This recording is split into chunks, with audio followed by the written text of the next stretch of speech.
নন্দিনী শ্বশুর বাড়িতে বিয়ে হয়ে এসেছে বছর 5 হলো। বাড়িতে লোক বলতে বৃদ্ধা শাশুড়ি, স্বামী মনোজ আর 3 বছরের ছোট্ট ছেলে সোনু। বিয়ের সময় মা বলেছিলেন বটে, সংসারে মানিয়ে নিয়ে চলতে হয়। কিন্তু নন্দিনীর শাশুড়ি যোগমায়া দেবীর আচরণে মনে হয় না যে নন্দিনী মানিয়ে নিতে পেরেছে এ বাড়িতে এসে। বিয়ের 5 বছর হয়ে গেছে, এখনও রান্না একটু খারাপ হলেই কথা শুনতে হয়। আবার বৌমার সাথে একটু সামান্য কথা কাটাকাটি হলেই ছেলেকে বৌমার নামে শোনাতে ছাড়েন না। মাঝে মাঝে বড় অভিমান হয় নন্দিনীর। বাবা মা বাড়ি ছেড়ে এ বাড়িতে চিরদিনের জন্য চলে এসেছে সে। শাশুড়ি মা কি পারেন না একটু মায়ের মতো স্নেহ মমতা ভালোবাসা দিতে?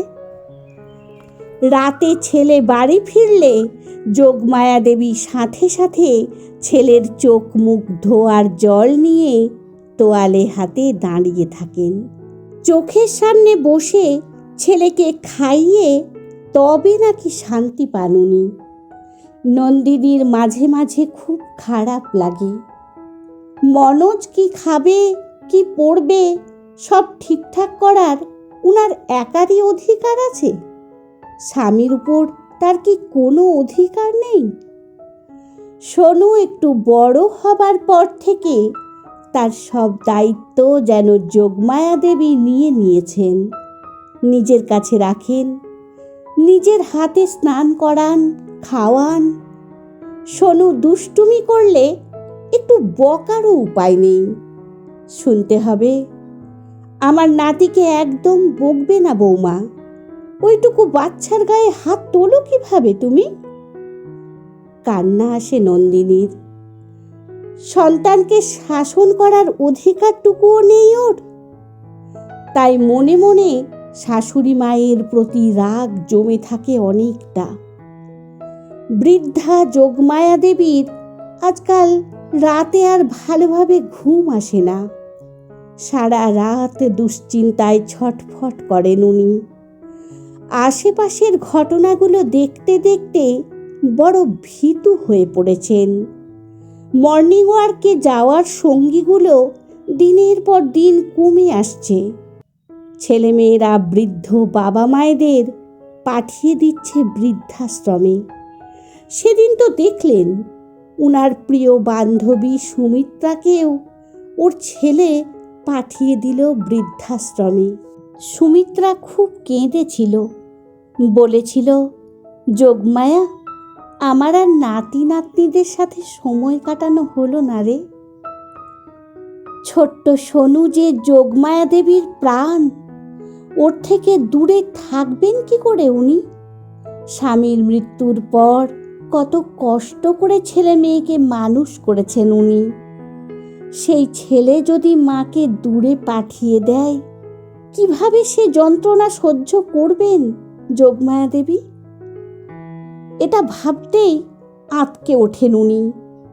যোগমায়া দেবী শুনেছেন যে ছেলের বিয়ের পর বৌমারা শাশুড়িকে বৃদ্ধাশ্রমে রেখে আসার জন্য চাপ দেয় স্বামীকে।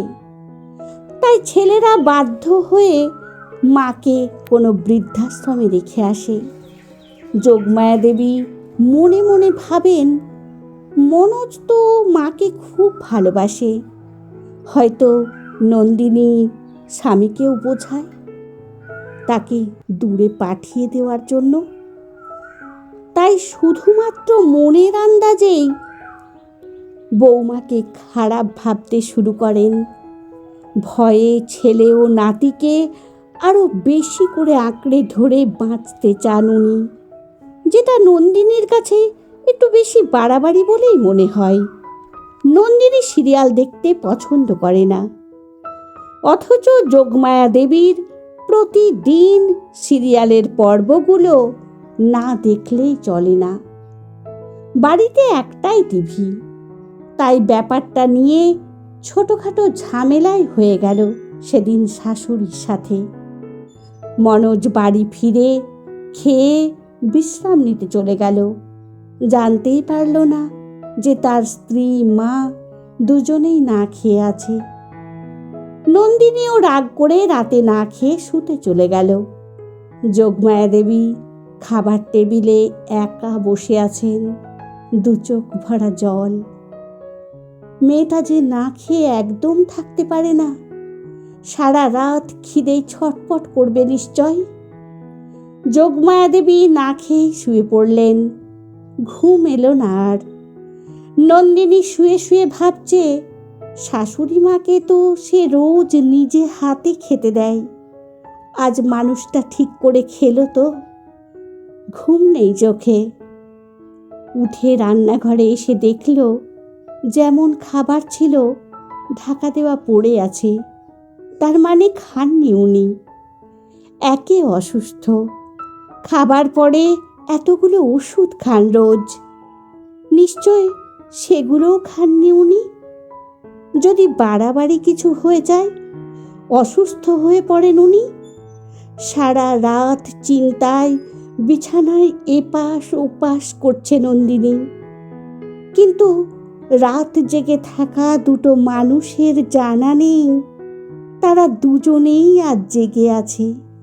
নন্দিনীর ননদ এ বাড়িতে খুব কমই আসে।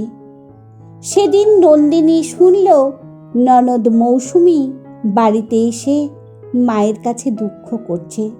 জানো মা, একটু ভুল হলেই শাশুড়ি মা খারাপ ব্যবহার করেন, বাপের বাড়ি তুলে খারাপ মন্তব্য করেন, সব সময় চেষ্টা করেন আমাকে সুমনের থেকে দূরে রাখার। আমার খুব কষ্ট হয় মা। নন্দিনী শুনল তার শাশুড়ি বলছেন, তোকে আমি বাড়িতে একটা কাজও নিজের হাতে করতে দিইনি, কত আদর যত্ন ভালোবাসা দিয়ে বড় করেছি। এরকম ব্যবহার যে উনারা কেন করেন, আমার মেয়েটাকে কি নিজের মেয়ে ভাবতে পারেন না? নন্দিনী এসব শুনে উদাস হয়ে যায়। মনে মনে ভাবে, উনি নিজে যদি এটা বুঝতেন।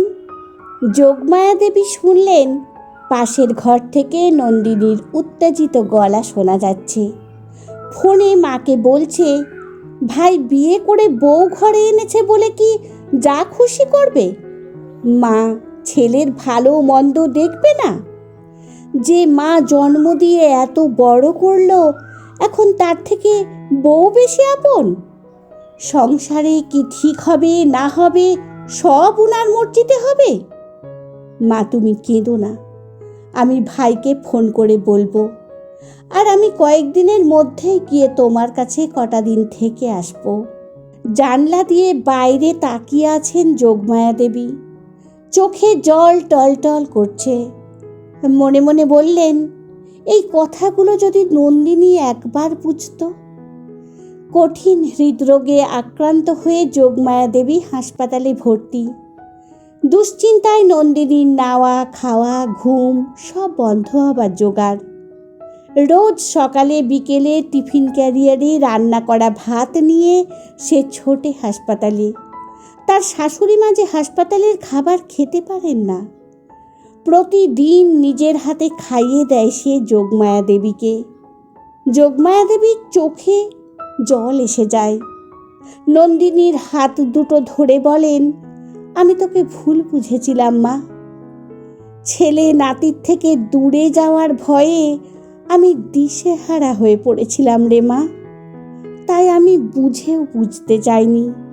বাড়িতে ছেলে ছাড়াও আর একজন আমাকে মা বলে ডাকে। অনেক খারাপ ব্যবহার করেছি মা, শেষ বেলায় কি ক্ষমা করবি না আমায়? নন্দিনী শাশুড়ি মায়ের হাতটা চেপে ধরে বলে, ওরকম বলো না মা, খুব তাড়াতাড়ি সুস্থ হয়ে যাবে তুমি, আবার বাড়ি ফিরে যাবে আমাদের সাথে। তোমার ছেলে নাতিকে নিয়ে আনন্দে দিন কাটাবে। মাঝরাতে বারান্দায় দাঁড়িয়ে আছে নন্দিনী, চোখে তার ঘুম নেই। একমাত্র ছেলে সোনু বড় হয়েছে। অনেক দিন আগে শাশুড়ির মৃত্যু হয়েছে। ছেলে চাকরির জন্য পাড়ি দিতে চলেছে বিদেশে। সামনের সপ্তাহেই চলে যাবে সে। কত শুনেছে সে ছেলে বিদেশে গেলে সেখানেই সংসার পাতে, বাড়িতে ফেরে না, আর ভুলে যায় বাবা মাকে। তার সাথেও যদি এরকম হয়, সোনু যে ওর একমাত্র ছেলে, ওর প্রাণ। শাশুড়ি মায়ের মুখটা মনে পড়ে যাচ্ছে। মনে মনে ভাবছে, আমার পাশে তবু আমার স্বামী মনোজ আছে, কিন্তু ওই মানুষটার কাছে তো কেউ ছিল না ছেলে ছাড়া। আজ শাশুড়ির সাথে নিজের খুব মিল খুঁজে পাচ্ছে ও। শাশুড়ি মায়ের ভয়গুলো যেন ওর বুকের মধ্যে বাসা বেঁধেছে। নন্দিনী বুঝেছে আজ ওদের দুজনের ভয়টা একই হয়ে উঠেছে, কারণ ওরা দুজনেই যে মা। কলমে শ্রাবন্তী মিস্ত্রি, কণ্ঠে সোনালি। বন্ধুরা, গল্পটি যদি ভালো লেগে থাকে তাহলে প্লিজ লাইক, কমেন্ট ও শেয়ার করে দেবেন। আর আমার চ্যানেলের নতুন বন্ধু হলে অবশ্যই সাবস্ক্রাইব করে সঙ্গে থাকবেন, আশা রাখছি। ধন্যবাদ। ভালো থাকবেন, সুস্থ থাকবেন।